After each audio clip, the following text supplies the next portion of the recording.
we were number 26 and 27 in Wayaka Neko. By the time I left, we were number 1. I want to get prize for health. I can go on and say this is what we achieved. But I said the overall measure is MDG. I was number 1. The people who were doing it then was Amina, who is now in United Nations. I was even invited to United Nations to share my experience. And so many things. And collectively, the day I left office, I was not owing any contractor who have executed his job. I didn't say I'm not owing for any job that I contract we are awarded. But I can only pay when job is executed. I'm not owing any contractor who have executed his job. I'm not owing any supplier who has supplied anything. I have not owing one. Examples are people like Innocent, Xerox Computer. I paid Xerox. We bought the highest amount of computer ever bought by a government in Africa. They are there. HP will tell you the same thing. I paid them 6 months up front before they supplied it to our schools. I paid Innocent 1 year before I delivered any car. You can go discipline and it's on tape, so you can go and verify all this. Above this, I decided from day one that we must have a savings as a state, and we must save at least 10% of my total receipt by the time I leave government.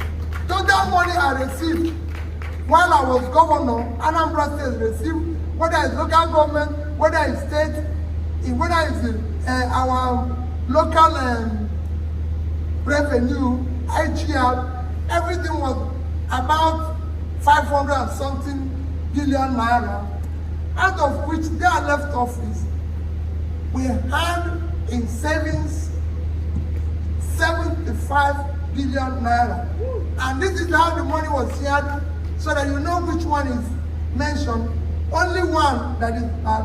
The money we saved is A, we saved in dollar. In 3 banks in Nigeria, some of you are working in those banks. Access Bank,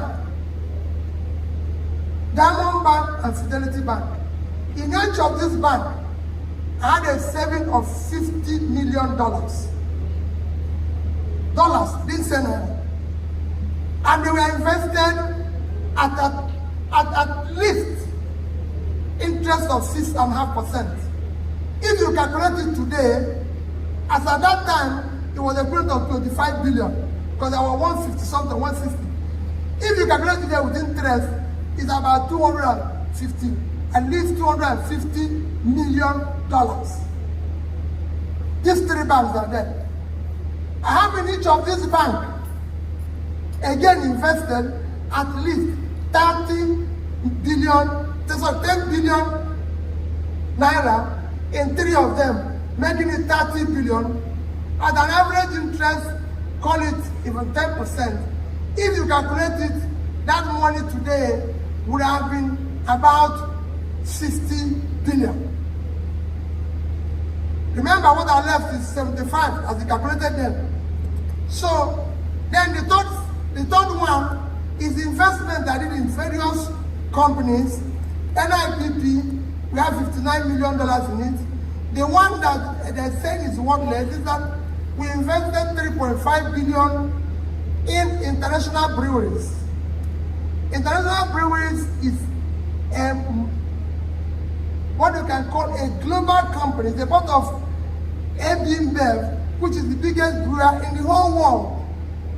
We had a policy while I was governor that any factory, anybody who wants to, foreign investor who wants to invest in Anambra State, we will buy 10% of the company, and under the condition that we sign an agreement with him that he will give Anambra people work to the minimum of not less than 40% of the workers. They built a facility in Anambra State. That facility is there today, employing directly and indirectly over 10,000 Anambrarians. They've been one of the highest revenue source for the state. Even some of their waste, the biggest piggery we have in Anambra State, collects waste from them. There's so many things that company have done in terms of helping the state, transporters, this, that, and everything. The shares was at the time being sold at 50 naira. Today the shares is about 5 naira or so, and then maybe that was what was referred. But in overall of what I left is less than 5%. Okay. That particular investment is less than 5%. So if you calculate what I left 75 billion. If you go and sell the dollars today, even at 600, is 150 billion. Plus 60 billion of the naira is 210 billion. Even if that one is wasted, 3 times what I invested is still there. When you spread your investment, some will go up, some will come down. But overall, the company is still there, the company is still doing well, it's still part of a global chain and everything. I needed to explain it not because I'm defending comment by my brother. My brother is the brother, I remain my brother, we're very close, I remain prayerful for him. For other things which I didn't succeed, God has given him opportunity to do it and succeed. For me, yes. So if there's anything pending, governance you don't finish.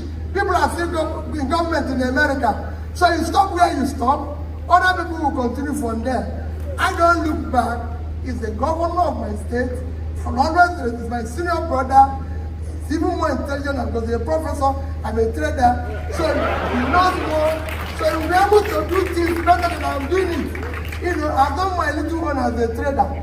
Now the professor is there. He will do his own as a professor. The schools that didn't roof, you roof them. That's how government goes. Another person comes, do his own. But let us think about it. Finally, like I tell you people, for those of you who are, please get involved. All of us are going to tell you a good story. All of us are going to say the same thing. But it's who can we trust?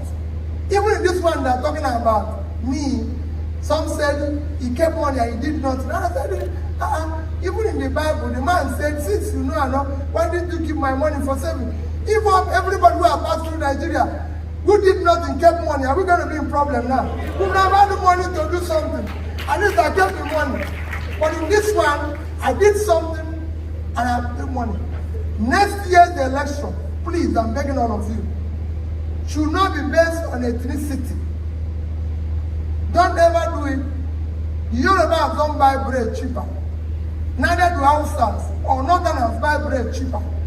The Southwest people don't buy bread cheaper. Igbos don't buy bread cheaper. Let nobody tell you about ethnicity. Everybody's suffering. Do not do it because of religion. No religion buys anything cheaper. No, there's no religion that has wanted to do the electricity.